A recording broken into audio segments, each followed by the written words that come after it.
Hello दोस्तों, स्वागत है आपका एक और नए एपिसोड में। दोस्तों, सीएस वाला चैनल पर आज से कंप्यूटर साइंस से रिलेटेड जीरो लेवल से कोर्स स्टार्ट हो रहा है। तो ऐसे में अगर आप कंप्यूटर के स्टूडेंट हैं या फिर कंप्यूटर से रिलेटेड जानकारी लेना पसंद करते हैं तो आज से ये चैनल आपके लिए बिल्कुल फ्री है। यहाँ पर दोस्तों आज से हम जीरो लेवल से कंप्यूटर साइंस स्टार्ट कर रहे हैं। तो ऐसे में अगर आप कंप्यूटर के स्टूडेंट हैं या फिर कंप्यूटर का इस्तेमाल करते हैं तो आपके लिए ये सब पता होना बहुत ज़रूरी है। तो दोस्तों आज के इस वीडियो में हम चैप्टर 1 से स्टार्ट कर रहे हैं, वो भी बिल्कुल जीरो लेवल से स्टार्ट कर रहे हैं। और दोस्तों मैं आपको इतना डीपली बताने वाला हूं जो कि आपने पहले कभी यूट्यूब पर देखा ही नहीं होगा। तो चलिए दोस्तों, without wasting any more time शुरू करते हैं आज का वीडियो। तो गाइस सबसे पहले तो मैं आपको बता दूं, हमारे यूट्यूब चैनल द सीएस वाला पर सबसे पहले तो आपका स्वागत है। और उसके बाद आज हमारा जो चैप्टर 1 है वो है इंट्रोडक्शन टू कंप्यूटर, यानी कि कंप्यूटर से परिचय या फिर कंप्यूटर का परिचय। तो दोस्तों यहाँ पर सबसे पहले आज की इस वीडियो में हम कवर करने वाले हैं, सबसे पहले जानेंगे डेफिनेशन ऑफ कंप्यूटर के बारे में कि कंप्यूटर की परिभाषा क्या है। उसके बाद में बात करेंगे वर्किंग ऑफ कंप्यूटर के बारे में, यानी कंप्यूटर कैसे कार्य करता है। और उसके बाद में बात करेंगे आईपीओ सिस्टम के बारे में। और उसके बाद में जानेंगे कंप्यूटर की ओरिजिन कहाँ से हुई, यानी कि कंप्यूटर की उत्पत्ति कहाँ से हुई। तो दोस्तों आज की इस वीडियो में हम ये 4-5 पॉइंट क्लियर करेंगे। और उसके बाद में बात करेंगे कि कंप्यूटर के अंदर ब्लॉक डायग्राम्स क्या होते हैं। तो दोस्तों ब्लॉक डायग्राम के अंदर हम कंप्यूटर का ब्लॉक डायग्राम, सीपीयू का ब्लॉक डायग्राम और आईपीओ सिस्टम का ब्लॉक डायग्राम, इन तीनों के डायग्राम देखेंगे। तो चलिए दोस्तों स्टार्ट करते हैं।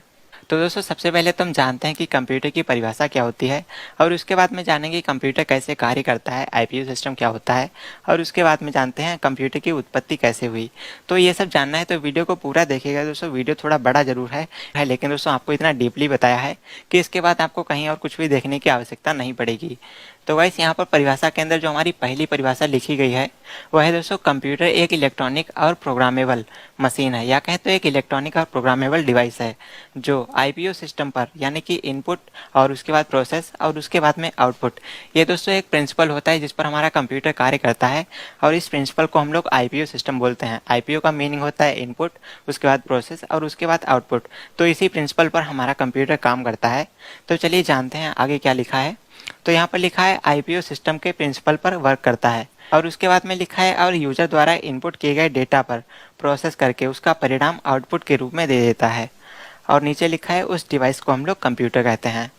तो गाइस ये कंप्यूटर की परिभाषा बहुत सिंपल सी है कि कंप्यूटर एक इलेक्ट्रॉनिक, एक प्रोग्रामेबल डिवाइस है जो कि आईपीओ सिस्टम के प्रिंसिपल पर कार्य करती है। और दोस्तों कंप्यूटर में क्या होता है, कंप्यूटर कैसे काम करता है। तो दोस्तों यूजर जो भी डेटा को कंप्यूटर में इनपुट करता है तो ये उसी इनपुट किए गए डेटा पर प्रोसेसिंग करता है। और प्रोसेसिंग करने के बाद जो भी रिजल्ट आता है तो उस रिजल्ट को आउटपुट के फॉर्म में कन्वर्ट कर देता है। और उसके बाद में आउटपुट डिवाइसेस की हेल्प से यूजर को प्रोवाइड कर देता है। तो इस तरीके से हमारे कंप्यूटर की परिभाषा हो गई। और गाइस इसके बाद में यहाँ पर कंप्यूटर की एक दूसरी डेफिनेशन लिखी है जो कि बहुत सिंपल सी है। तो चलिए देखते हैं। तो यहाँ पर लिखा है कंप्यूटर एक ऐसी इलेक्ट्रॉनिक मशीन है, यानी कि हमारा कंप्यूटर जो है, आप चाहें तो उसको डिवाइस बोलें चाहे तो मशीन बोलें, दोनों सेम चीज़ें हैं। तो गाइस यहाँ पर लिखा है कंप्यूटर एक ऐसी इलेक्ट्रॉनिक मशीन है जो डेटा पर प्रोसेस करके उसे सूचना के रूप में बदल देता है। यानी कि जो भी डेटा हम इनपुट करते हैं कंप्यूटर में अपने कीबोर्ड माउस से जो भी इनपुट करते हैं तो उसको वो सूचना के रूप में, उसको इन्फॉर्मेशन के रूप में कन्वर्ट कर देता है, चेंज कर देता है।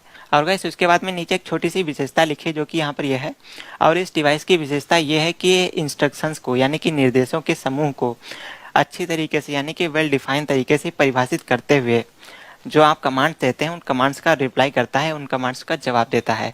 तो बहुत सिंपल सी चीज़ है दोस्तों, आपको क्लियर हो चुका होगा। इसके बाद में गाइस अगले पेज पर चलते हैं। तो यहाँ पर लिखा है नोट।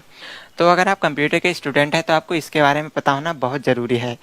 तो गाइस यहाँ पर लिखा है कंप्यूटर को हिंदी में संगणक कहते हैं। तो गाइस यहाँ पर नोट कीजिएगा, कंप्यूटर को हिंदी में संगणक कहते हैं, आपको इसके बारे में पता होना चाहिए।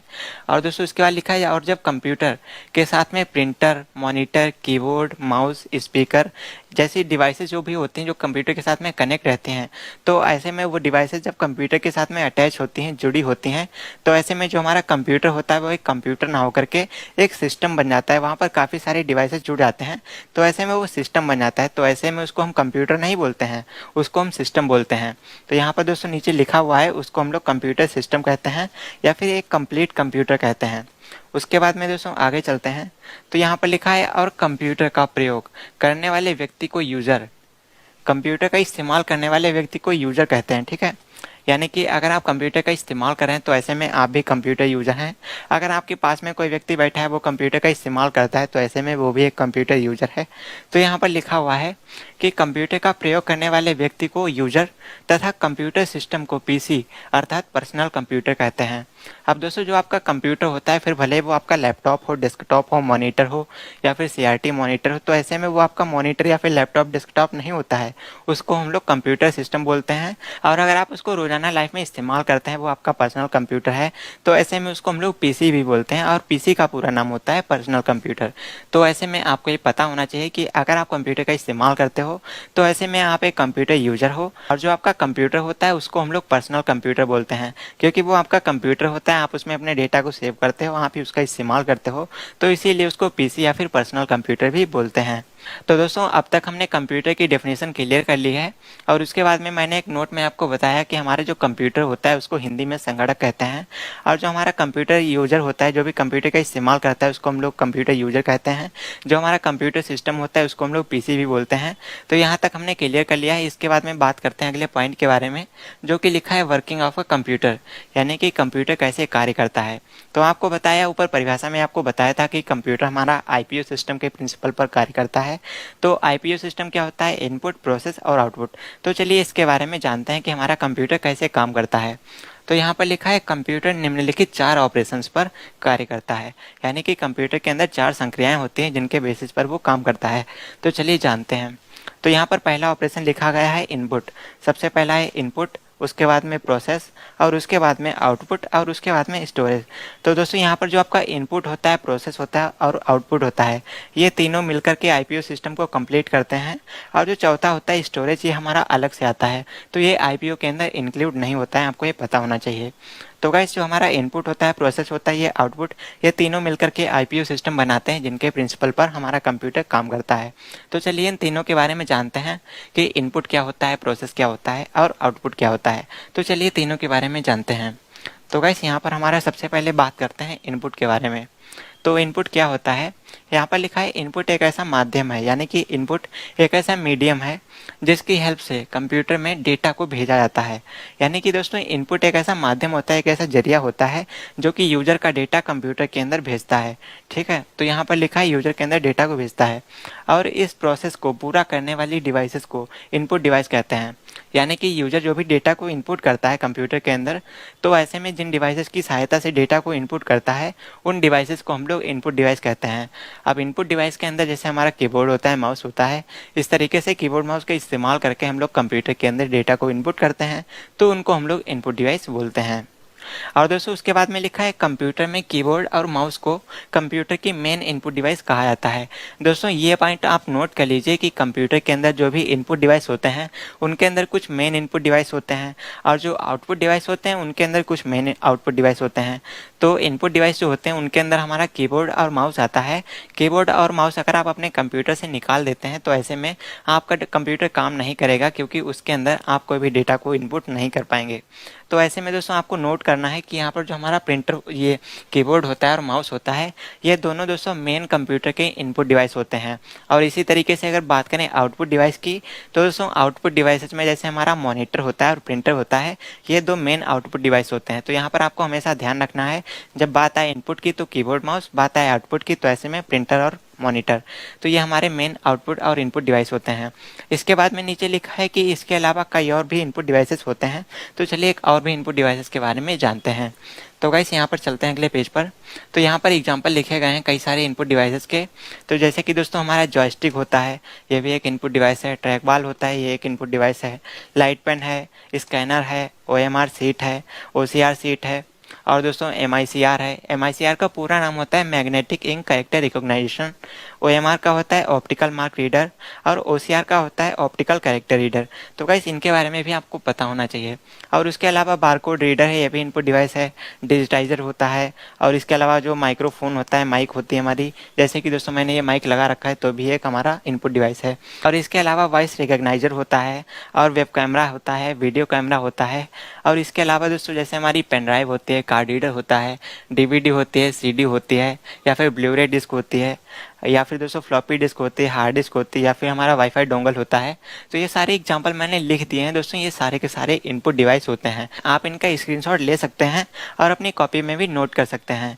तो गाइस ये सारे के सारे इनपुट डिवाइसेस हैं। इसके बाद में चलते हैं अगले पेज पर, और इसके बाद में दोस्तों बात करते हैं अपने सेकंड पॉइंट के बारे में, जो कि है प्रोसेस, जो कि मैंने आईपीओ में बताया था। आईपीओ में सबसे पहले इनपुट, फिर प्रोसेस, फिर आउटपुट। तो गाइस आईपीओ के अंदर जो हमारा दूसरा पॉइंट आता है वो है प्रोसेस का। तो चलिए प्रोसेस के बारे में भी जानते हैं।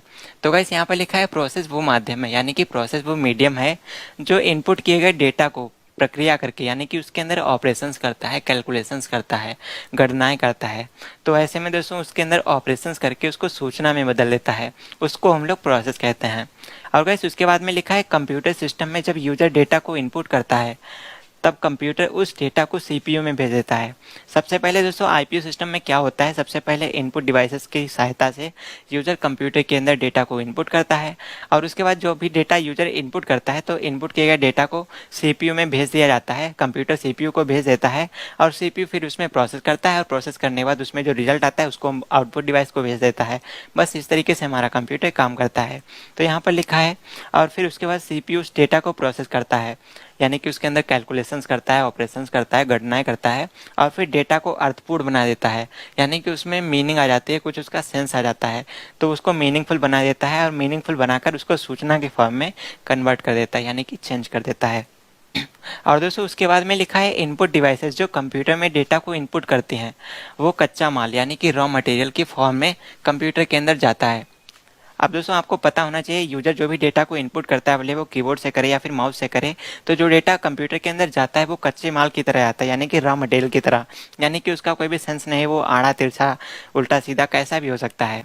और प्रोसेस करता है जब सीपीयू उस पर ऑपरेशंस करता है, तो ऐसे में वो उल्टा सीधा आगे पीछे टेढ़े मेढ़े डेटा को वो एक प्रॉपर तरीके से अरेंज करता है और उसका सेट बना देता है, और उसके बाद में उसको इन्फॉर्मेशन में कन्वर्ट करके आउटपुट डिवाइसेस की सहायता से यूजर तक भेज देता है। तो गाइस इसीलिए यहाँ पर लिखा है कि यूजर जो भी इनपुट डिवाइसेस से डेटा को इनपुट करता है तो उसको ये कच्चे माल की तरह कंप्यूटर में भेजा जाता है, और फिर भेजकर सीपीयू उसमें प्रोसेसिंग करता है और उसको मीनिंगफुल बना देता है। और दोस्तों जब डेटा मीनिंगफुल बन जाता है तो उसको आउटपुट के फॉर्म में कन्वर्ट कर देता है और यूजर को आउटपुट डिवाइसेस की सहायता से प्रोवाइड कर देता है। अब दोस्तों यहाँ पर हमारा आईपीओ साइकिल का इनपुट और प्रोसेस 2 पॉइंट खत्म हो गए। तीसरा पॉइंट जो है वो है हमारा आउटपुट। तो चलिए इसके बारे में भी जानते हैं। तो गाइस यहाँ पर लिखा है आउटपुट क्या होता है, चलिए आउटपुट के बारे में बात करते हैं। तो यहाँ पर लिखा है कंप्यूटर में इनपुट किए गए डेटा पर प्रोसेस करके, यानी कि यूजर जो भी कंप्यूटर के अंदर डेटा को इनपुट करता है उस पर प्रोसेस करके सीपीयू जब उसे सूचना में बदल देता है तो उसी सूचना को आउटपुट डिवाइसेस के माध्यम से यूजर तक पहुंचाया जाता है।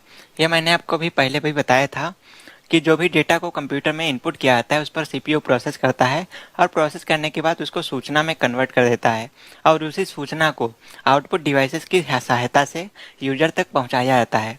तो ऐसे में यूजर तक पहुंचाया जाता है जिन डिवाइसेस की सहायता से, उसी डिवाइस को तो हम लोग आउटपुट डिवाइस कहते हैं। तो यहाँ पर लिखा है तो यहाँ पर लिखा हुआ है कि कंप्यूटर में प्रिंटर और मॉनिटर ये प्रमुख आउटपुट डिवाइसेस के नाम से जाने जाते हैं।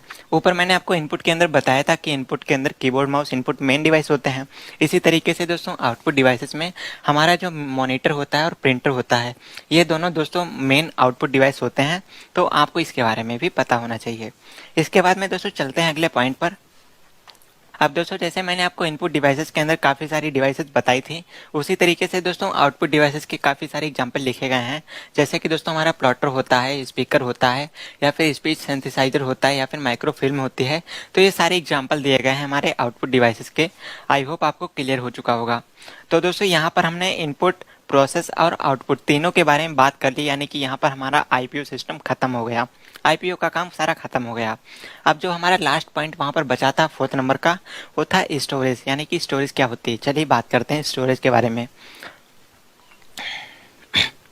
तो वैसे यहाँ पर हम बात करें अगर स्टोरेज के बारे में, यानी कि भंडारण के बारे में, तो दोस्तों यहाँ पर लिखा गया है कंप्यूटर में इनपुट डेटा में प्रोसेस करके उसे सूचना में बदलने के बाद आउटपुट डिवाइस के माध्यम से यूजर तक पहुँचाकर आईपीओ सिस्टम का प्रिंसिपल खत्म हो जाता है। यानी कि ये सारा हमारा खत्म हो चुका है। पहले ही डेटा को भेजा जाता है, उसमें प्रोसेसिंग करी जाती है, उसके बाद जो रिजल्ट आता है उसको सूचना में कन्वर्ट कर दिया जाता है, और वही हमारा आईपीओ सिस्टम हो जाता है। तो यहाँ पर हमारा आईपीओ सिस्टम खत्म हो चुका है।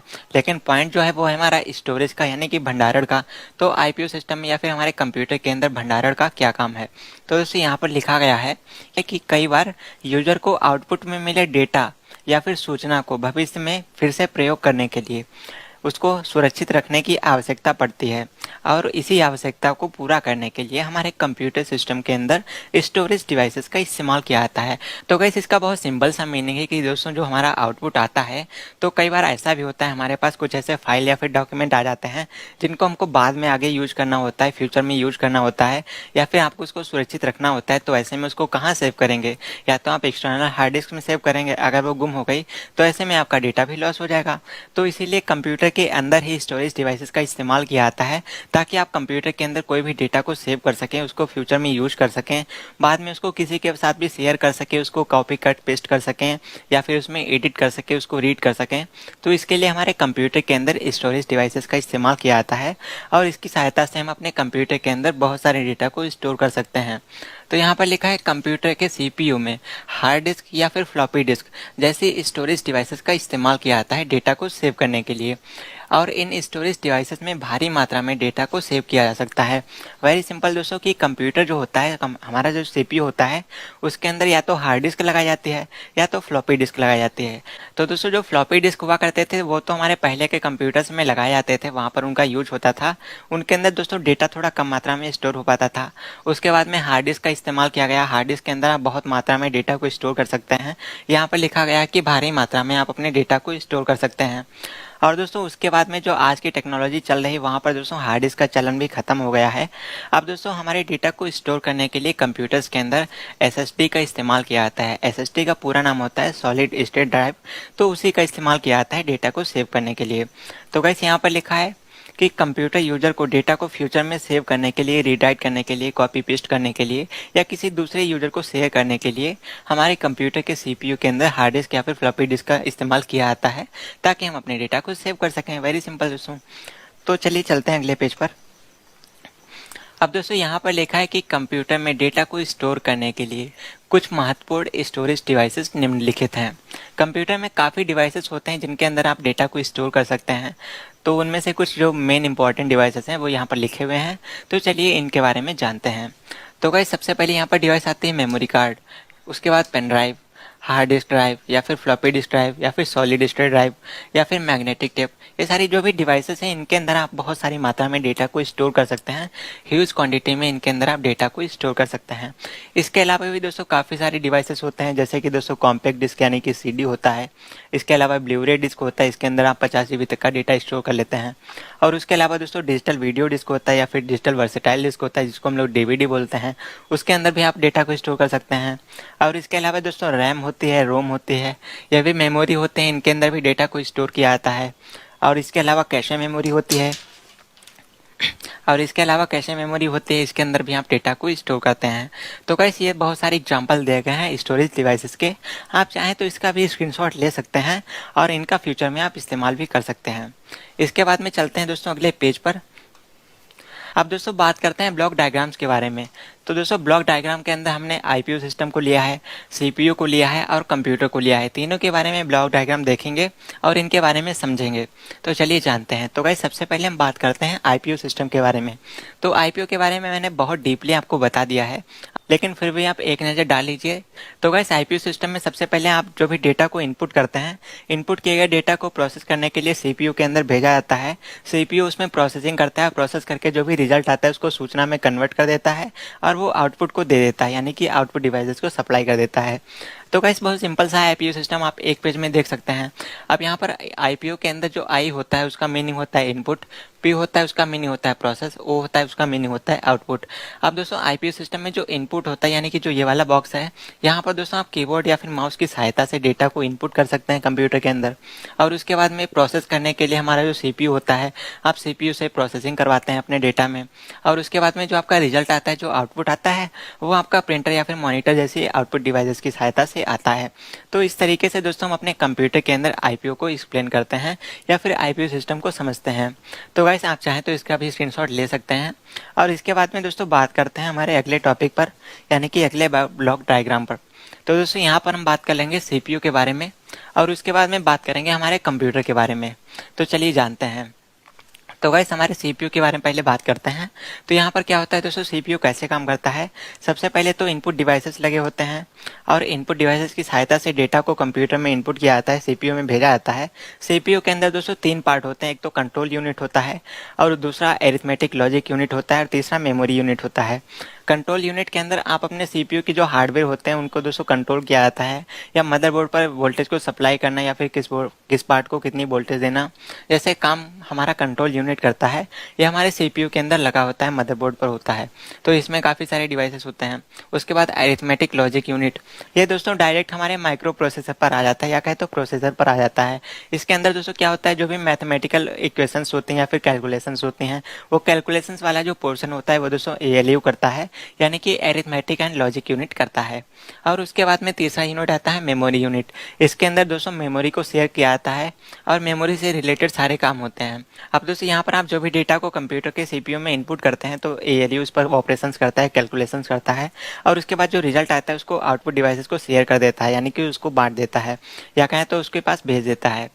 तो इस तरीके से हमारे कंप्यूटर का सीपीयू काम करता है।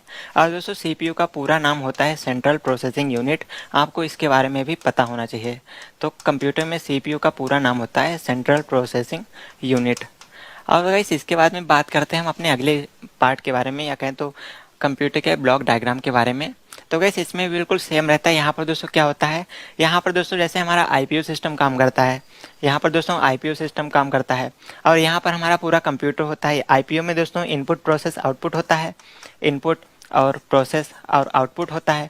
लेकिन हमारे इसके अंदर यानी कि कंप्यूटर के अंदर इसके अंदर इनपुट और प्रोसेस और आउटपुट और इसके साथ में स्टोरेज भी जुड़ जाता है, तब हमारा कंप्यूटर कंप्लीट हो जाता है।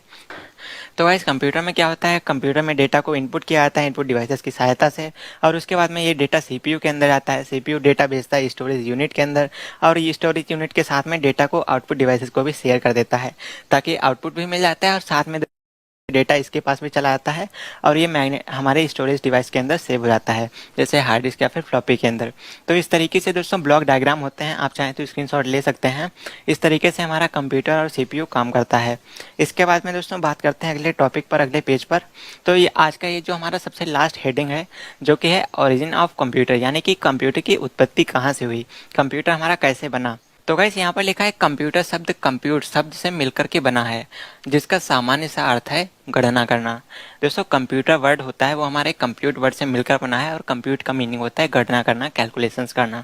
इसके बाद में नीचे लिखा है कंप्यूटर का प्रयोग छोटे से छोटे तथा बड़े से बड़े कार्य करने के लिए होता है। अब इसलिए दोस्तों कंप्यूटर का प्रयोग छोटे छोटे कार्य करने के लिए भी किया जाता है, जैसे दोस्तों हमारे मदरबोर्ड बनाना या फिर सर्किट डिज़ाइन करना, या फिर दोस्तों बहुत छोटे छोटे माइक्रो काम होते हैं तो उनके लिए भी कंप्यूटर का इस्तेमाल किया जाता है। तथा बड़े से बड़े काम करने के लिए भी किया जाता है, जैसे बड़ी बड़ी मशीनें बनाना, बड़े बड़े प्रोजेक्ट पर काम करना।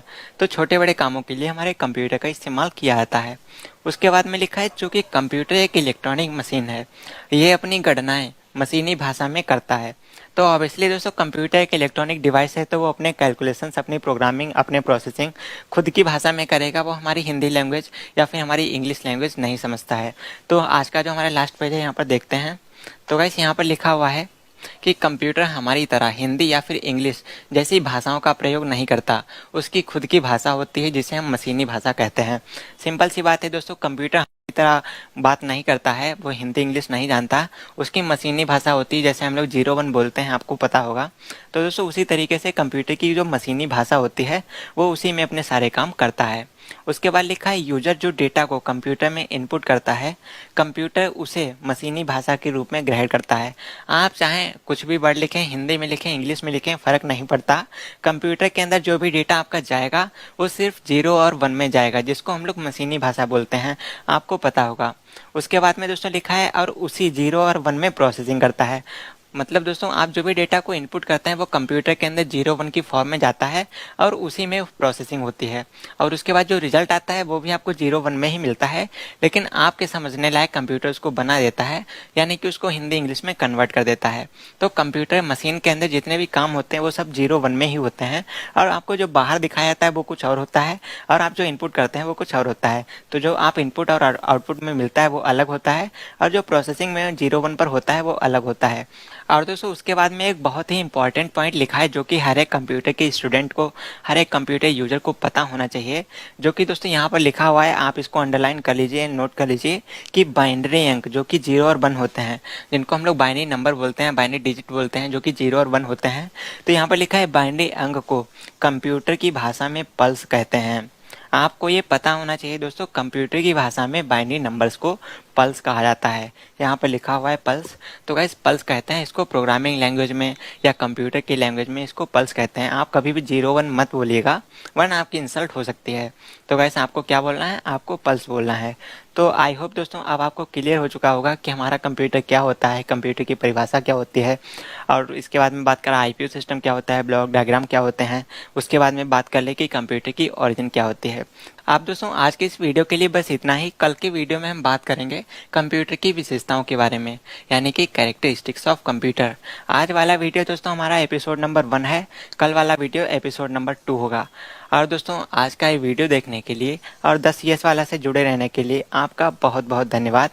दोस्तों हमारे YouTube चैनल 10 CS वाला पर आपका बहुत बहुत स्वागत है। तो अगर आप कंप्यूटर के स्टूडेंट हैं या फिर कंप्यूटर से जुड़ी जानकारी लेना पसंद करते हैं, तो ऐसे में दोस्तों ये चैनल आपके लिए फ्री में कंप्यूटर से रिलेटेड कंटेंट प्रोवाइड करता है। और दोस्तों उसके बाद में अगर बात करते हैं क्वेरीज के लेकर, तो अगर आपको कंप्यूटर साइंस से रिलेटेड, इंटरनेट से रिलेटेड, स्मार्टफोन टेक्नोलॉजी से रिलेटेड कोई भी क्वेरी है, तो ऐसे में आप हमें सीधा इस नंबर पर व्हाट्सएप पर मैसेज कर सकते हैं। आपको केवल व्हाट्सएप मैसेज ही करना है, आपको कॉल नहीं करना है। और इसके अलावा अगर आप हमसे जुड़ना चाहते हैं यूट्यूब पर, तो 10 CS वाला हमारे चैनल का नाम है। इसके अलावा इंस्टा पर फॉलो करने के लिए या फिर इंस्टा अकाउंट पर जाने के लिए 10 CS वाला पर विजिट कर सकते हैं। और फेसबुक पर हमारा CS वाला सौरभ नाम से अकाउंट है, वहाँ पर भी आप हमें एज अ फ्रेंड रिक्वेस्ट कर सकते हैं। तो दोस्तों हम मिलते हैं आपसे एक और नए एपिसोड के साथ।